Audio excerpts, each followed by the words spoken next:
A gente volta agora ao segundo bloco do programa Utilidade Pública, ainda falando sobre odontologia miofuncional, tá? Se você quer saber um pouquinho mais, vai lá no nosso canal no YouTube, que no primeiro bloco da entrevista a gente trouxe muita informação bacana, sabe aquela dor de cabeça, ronco, tudo isso pode estar relacionado a uma mordida errada, a um ranger dos dentes, a um problema lá na infância. Então, vai lá buscar as informações, que é que a gente vai continuar o nosso bate-papo. A gente encerrou o bloco anterior solicitando uma orientação, por exemplo, uma mãezinha, sei lá, de um adolescente que ela começou a ver que ele tem agora alguns problemas que ela não tinha percebido antes.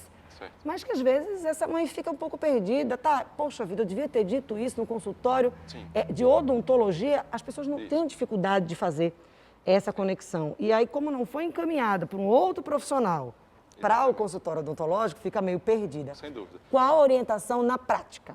Tá.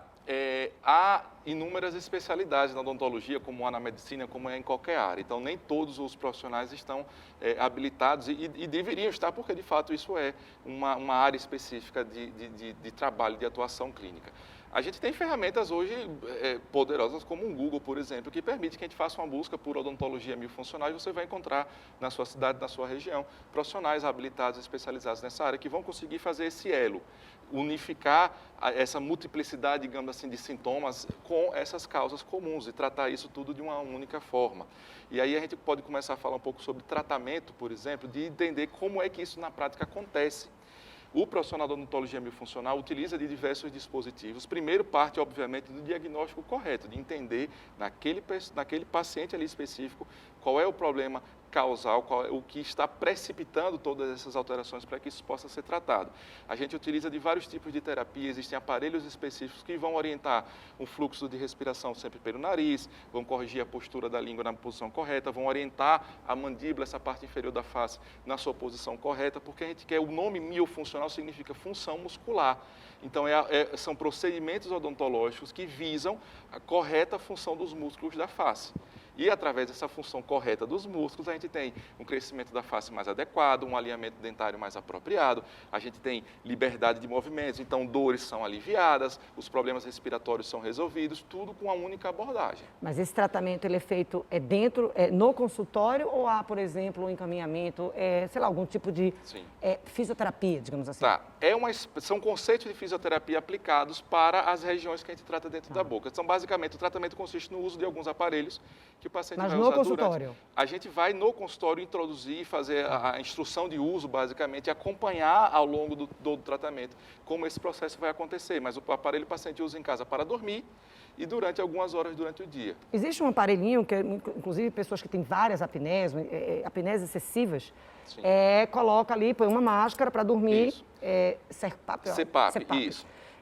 Aquilo ali é indicado para qualquer idade? Não. Na verdade, a gente vai tentar evitar a necessidade daquele aparelho. Aquele seria o último caso? Seria um caso, exatamente, mais dramático, digamos assim. O CPAP uma linguagem mais fácil, é um respirador artificial, ele assiste o fluxo respiratório. A pessoa que tem alguma obstrução respiratória, aquele aparelho faz com que o ar entre com maior velocidade, digamos assim, e vença a obstrução e faça o ar que está entrando pelo nariz conseguir chegar. Porque a apneia obstrutiva significa isso, a pessoa tenta respirar, mas existe algum local das suas vias respiratórias que está obstruído, está mais estreito, e o ar não consegue passar. O que a gente faz é tentar tratar essa obstrução.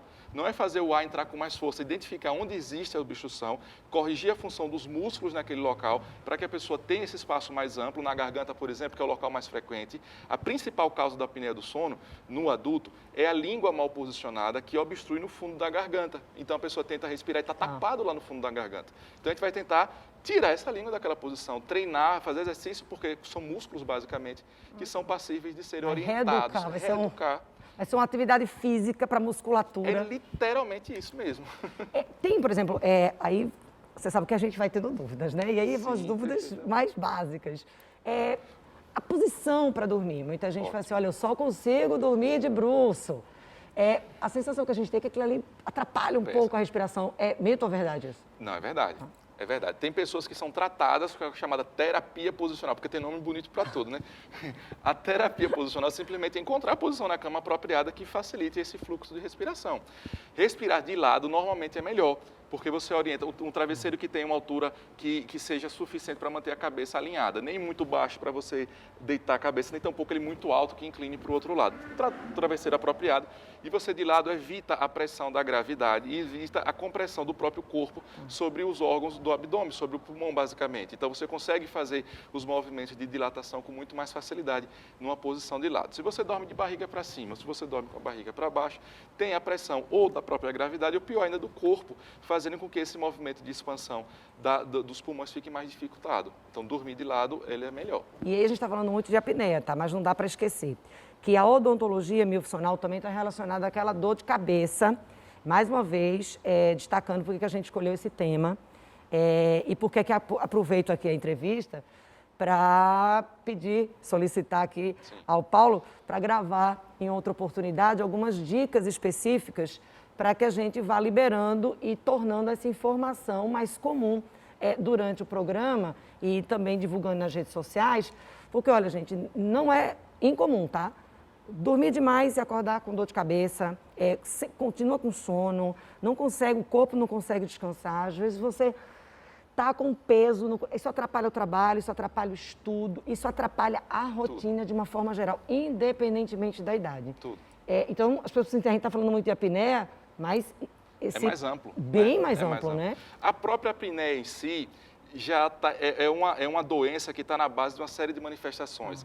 Hipertensão arterial, obesidade, diabetes, tudo isso está completamente relacionado com essa qualidade do sono. Tá? Dormir bem é absolutamente essencial para qualquer atividade que a gente precisa desempenhar.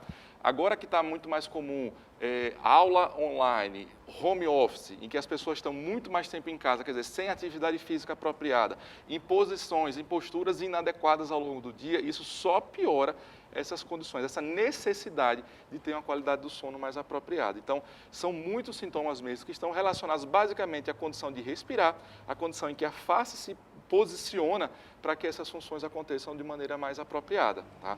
Você lembra lá, a gente começou falando sobre a respiração bucal. Repare como isso muda. A pessoa que está dormindo com a boca aberta vai fechar mais a garganta. A boca está aberta, mas a garganta está mais fechada. A pessoa que está com a boca aberta, ela precisa inclinar a cabeça para frente para respirar melhor. Quando a gente inclina a cabeça para frente, poucos centímetros que seja, a projeção do peso da cabeça sobre o pescoço e a coluna aumenta exponencialmente. Então, o desconforto, o cansaço e dores que a gente vai sentir de pescoço, cabeça, na coluna, por conta dessa posição, e o erro está na onde? Na língua. Aí você corrige a posição da língua e naturalmente a pessoa se alinha e fica correta, digamos assim, apropriada. Engraçado que você vai falando e a gente vai fazendo e realmente vai sentindo. Vai sentindo. Eu acho que isso é normal, né? A gente vai tentando fazer aqui e realmente a gente sente um alívio quando a gente vai colocando, fazendo essa projeção. Isso, e vai para uma postura apropriada. Precisaria do tempo todo do mundo, porque Paulo tem muita informação sobre o assunto de fato, mas infelizmente nosso tempo chegou ao fim. Muito obrigada pela presença aqui no Utilidade Pública. Espero tê-lo aí no nosso quadro aí com as dicas. Eu vou pedir aí para a nossa produção, para o Aldo Luiz, entrar em contato para a gente continuar trazendo essas informações que realmente são de utilidade pública. Sem dúvida nenhuma. Muito obrigado pelo convite, por essa oportunidade mais uma vez. Espero ter contribuído. E pode ser sim somente o começo, porque a gente tem sim essa missão de levar esse tipo de conhecimento, porque nós precisamos abordar isso de forma mais ampla, mais direta. A pessoa tem que ter controle sobre a sua própria saúde e conseguir manter-se em equilíbrio com mais facilidade. E ela já sabe, né? Vai ali para o consultório de odontologia, relata esses fatos também, tá? Olha, tá dormindo com a boca aberta, meu filho, e vai colocando ali tudo, e compartilha as informações, porque pode acabar identificando um problema grave, tá certo? Vai se agravar durante o tempo, poderia ter sido solucionado bem mais cedo. A gente encerra essa entrevista.